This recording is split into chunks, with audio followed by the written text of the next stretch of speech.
Yes, again, alright mga minamahal, Alicia nyo, nagbabalik muli para sa ating panibagong video. So, eto na nga. At natuntun na din itong si Senator Ronald Bato de la Rosa. According nga po dito kay DILG Secretary Remulla. So, ang ginagawa pala ni Senator Bato de la Rosa ay palipat-lipat ng tahanan.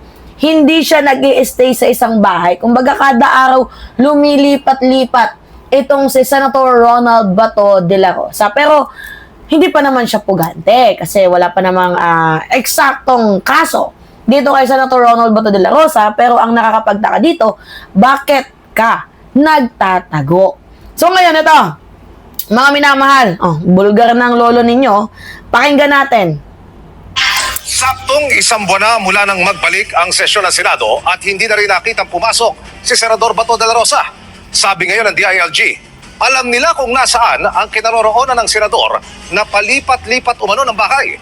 Hindi rin nila matatawag na pugante si Bato dahil wala pang kopya ng umuugong na arrest warrant mula sa International Criminal Court.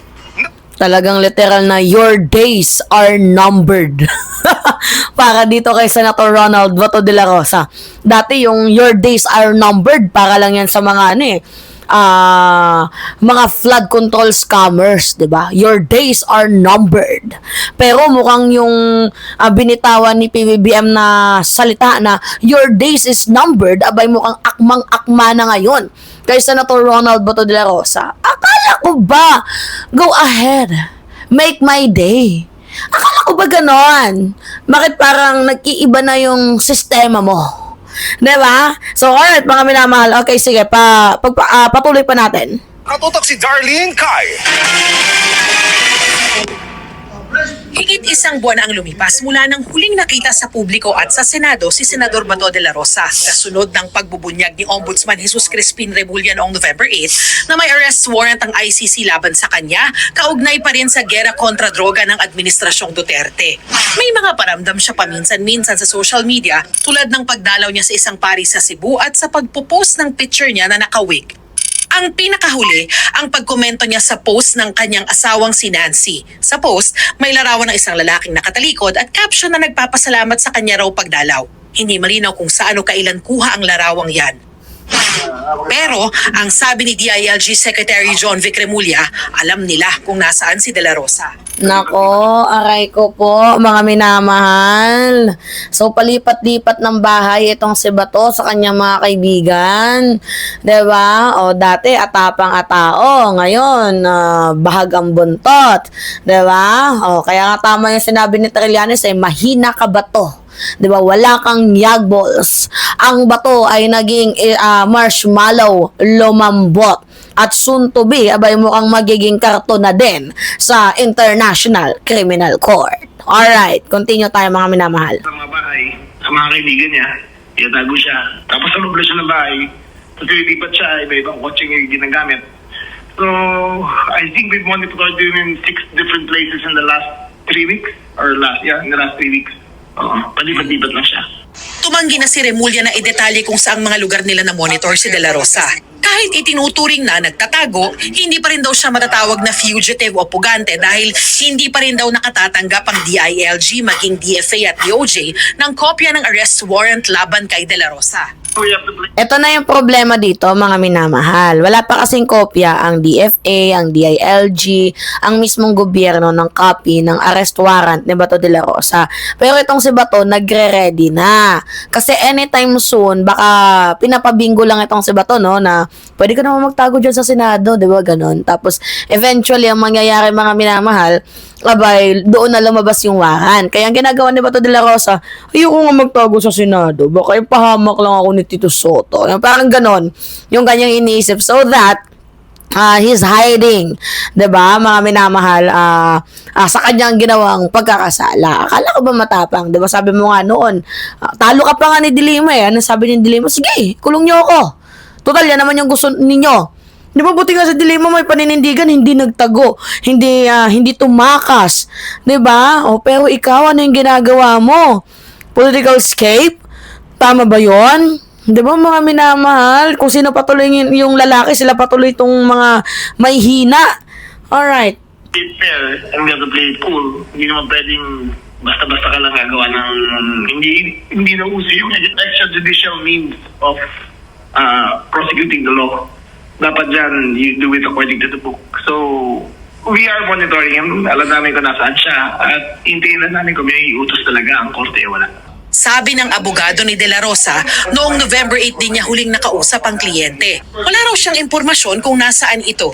In all probabilities, nandito yan. Ngayon kasi, Ito si Torion talaga no? Pahamak din to. November 8 niya daw huling nakausap si Senator Ronald Bato de la Rosa. O paano nyo gagawin ang mga hakbangin ninyo kung hindi mo nakakausap itong si Bato de la Rosa? Sige nga. O ano yung gagawin? Paano yung legal remedies ninyo? Paano mo siya mapapayuhan? Ha? Kung itong si Senator Ronald Bato de la Rosa ay hindi mo alam kung nasaan. Parang Kibuloy lang din ang atake. 'Di ba kasama mo si Kibuloy nung sumuko ka? Sumuko si Kibuloy, kasama ka. So, we know that you know kung nasaan itong si Senator Ronald Bato de la Rosa. Tanging ang ginagawa mo lang ay pinagtatakpan itong si Bato.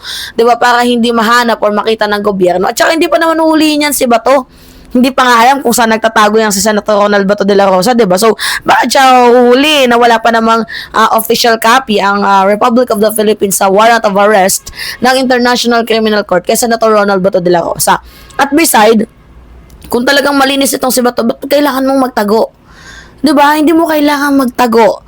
Hindi mo kailangang hanapin lahat ng maliliit na butas para hindi ka nila makita. Ang kailangan mo mag-show up ka, ipakita mo na malinis yung konsensya mo, wala kang tinatago, talagang alam mo na ikaw ay walang kasalanan.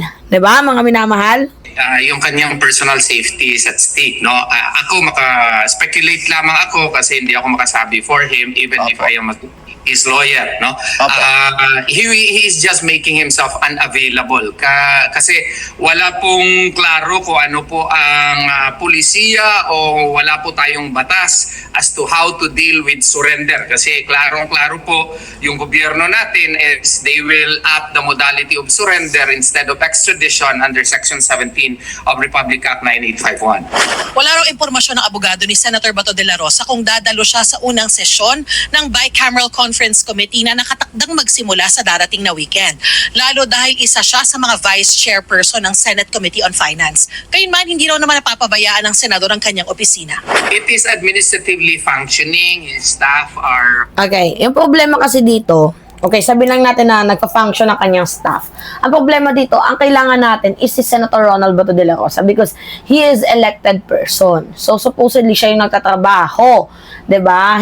Okay, tama lang din naman na magtrabaho yung kanyang staff, yung kanyang office dahil sinusweldohan naman siya. Pero yung problema kasi dito, hindi po pwede na yung mismong elected official ay hindi magpakita.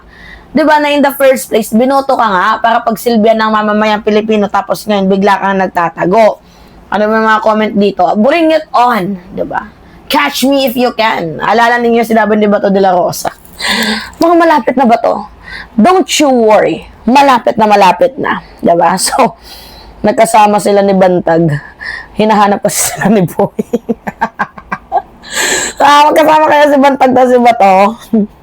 Biglang nagputik ang bato. Kumikinang si attorney. Awol, absence without leave. Dapat tanggalin sa Senado yan, mababatas ka tapos takot ka sa batas. Totoo. 'Di ba? Pag tayong normal na Pilipino, 3 araw na absent, tanggal agad sa trabaho. Minsan pinapagalitan pa. Minsan nga, pag di na tayo makakapasok, hindi pa nakukuha yung sweldo. 'Di ba? Tapos itong si Senator Ronald Bato de la Rosa, tuloy-tuloy na sumusweldo. Tama ba yun? So, nasa yung justice dito. Pero ang napaka-selective, no? Hindi porket na public official ka or government official ka, abay, exempted ka na sa no work, no pay policy na yan. Parang, dapat kailangan baguhin yung yung constitution 'di ba? Dapat yung Senado kailangan i-revise yung no show, no work, no pay policy na yan kasi it's very unfair to the Filipino people that who paid taxes, 'di ba, sa mga sa mga tawag dito, sa mga government official na to, and then they are not working, they are hiding, 'di ba? Tapos parang living in a lavish lifestyle lang yung atake nila. So napaka-unfair, diba? So, alright, mga minamahal. Anyway, pahingi lang ako ng comments, likes, and share. And also, don't forget to click the subscribe and always hit notification bell para lagi kayong na-update sa mga video na ina-upload natin. Maraming salamat at ingat, mga kababayan.